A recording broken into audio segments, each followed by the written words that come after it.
नमस्कार दोस्तों, आज हम बात करेंगे कमर दर्द के बारे में। कमर दर्द आजकल बहुत कॉमन बीमारी हो गई है क्योंकि घर पे बैठे-बैठे लोगों को कमर दर्द हो रहा है। घर पे रह रही जो महिलाएँ हैं, उनको भी कमर दर्द हो रहा है बहुत ज़्यादा।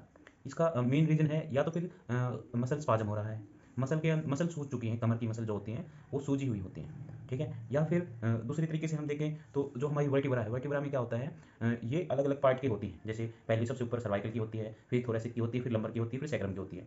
तो लंबर और सबसे ज़्यादा प्रॉब्लम होती है लंबर में और सर्वाइकल में। तो आपने भी सुना होगा कई बार कि बोलते हैं मेरे को सर्वाइकल हो गया है, मेरे को हाथों में झंझनाहट महसूस हो रही है। तो वो सभी के सभी सर्वाइकल के पेशेंट होते हैं।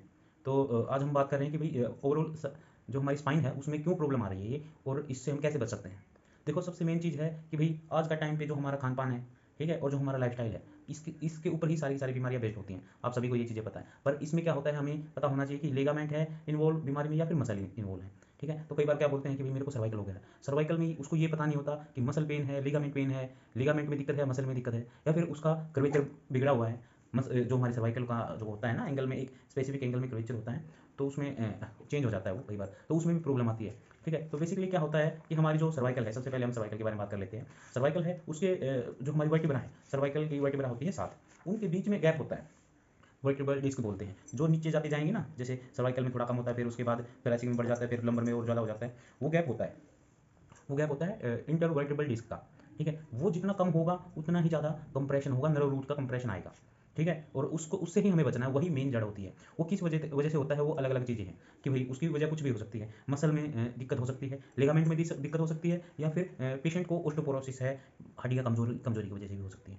ठीक है, फिर या फिर कोई इंजरी हो, झटका लग गया हो, गिर गया हो पेशेंट, उससे भी ये चीज़ें हो सकती हैं। तो हमें क्या करना है, सबसे पहले ये पता होना चाहिए कि पेशेंट को दिक्कत क्या है।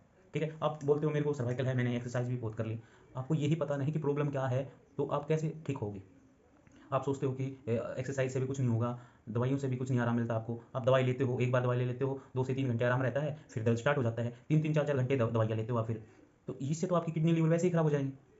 तो आपको इन चीज़ों से बचना है, तो उस वर्टिब्रल डिस्क जो है उसको हमें रीग्रोथ करवाना है। ठीक है, जो हमारा वर्टिब्रा का जो गैप है उसको बढ़ाना है। ठीक है, तो उसके लिए हमें क्या करना होगा, हमारे मसल को ग्रो करवाना होगा, मसल को ग्रो करवाना होगा और पोस्चर को मेंटेन करना होगा। पोस्चर मेंटेनिंग कैसे होती है कि भाई हम बैठे कैसे हैं, अब दिन में हम मोस्टली बैठे रहते हैं। ठीक है, तो उस बैठने का तरीका क्या है, बैठने से हम मोस्टली क्या होता है, स्ट्रेटनिंग। पेशेंट बोलता है कि भाई मैं तो बैठा रहता हूँ, पर मैं तो कुर्सी पे बैठा रहता हूँ, मेरे को कोई दिक्कत नहीं है ना, मैं टेढ़ा रहता, पर वो बैठता भी ऐसे करके, स्टूप पोस्टर बना के बिल्कुल आगे झुक के ऐसे बैठता है। ऐसे ऐसे थोड़ा सा नॉर्मल बैठो, ये भी नहीं बिल्कुल ऐसे ऐसे लगे रहो, नहीं, बिल्कुल थोड़ा सा नॉर्मल होकर बैठो। उससे क्या है, आपका एक मेन पोस्चर मेंटेन रहेगा। ठीक है, दूसरी चीज़ है, आप मसल की स्ट्रेंथनिंग कैसी है, मसल स्ट्रेंथ कैसी है। अगर मसल की स्ट्रेंथ अच्छी है तो वो उसकी एक खुद की टोन होती है मसल की। ठीक है, जिम वालों को देखा होगा आपने, उसकी उनकी ना ऐसे थोड़ा सा तगड़े होते हैं वो, उनकी ऐसे होती है उनका शरीर शेड्यूल। ठीक है, तो उसी तरह हमें भी ये चीज़ देखनी होगी कि हमारी मसल की जो टोन है, नेचुरल टोन है, वो कितनी है। अगर वो ज़्यादा घट गई है तो पेशेंट को प्रॉब्लम ऐसी ऐसी आएंगी, उसको लंबर में भी प्रॉब्लम आएंगी। ठीक है, L4 L5 का डिस्क बल्ज भी सुना होगा आपने, बहुत कॉमन हो चुका है। ठीक है, ये चीज़ें कॉमन है, और इससे बचने के लिए हमें क्या करना है, एक्सरसाइज, और ना कि आप कहीं पे भी कोई भी झटका झटका बिल्कुल ऐसे नहीं है कि भाई आपको कहीं पे भी जाके झटका मरवाना है, नहीं। झटके से भी दिक्कत आ सकती है, अगर आप ओस्टोपोरोटिक पेशेंट हो या फिर टीबी स्पाइन है तो भी आपको प्रॉब्लम आएगी, वर्टिब्रा ब्रेक हो जाएगी एकदम से। उससे उससे आपसे थोड़ा सा ध्यान रखना होगा। ठीक है, तो मेन मेन चीज़ ये है कि हमें मसल को ग्रो करवाना है और डाइट को प्लान करना है, प्रोटीन वाली चीज़ें लेके लेनी है डाइट के अंदर। अगर मेरी बातों से आप सहमत हो तो यूट्यूब चैनल को सब्सक्राइब करें और मेरे को सपोर्ट करें। और किसी को भी अगर बैक पेन की प्रॉब्लम आ रही है तो आप मेरे इस यूट्यूब चैनल के माध्यम से आप कुछ भी पूछ सकते हैं, मेरी वीडियो के नीचे कमेंट करके आप मेरे से कुछ भी पूछ सकते हैं, किसी को भी कोई भी प्रॉब्लम हो तो मेरे से राय ले सकते हैं। धन्यवाद।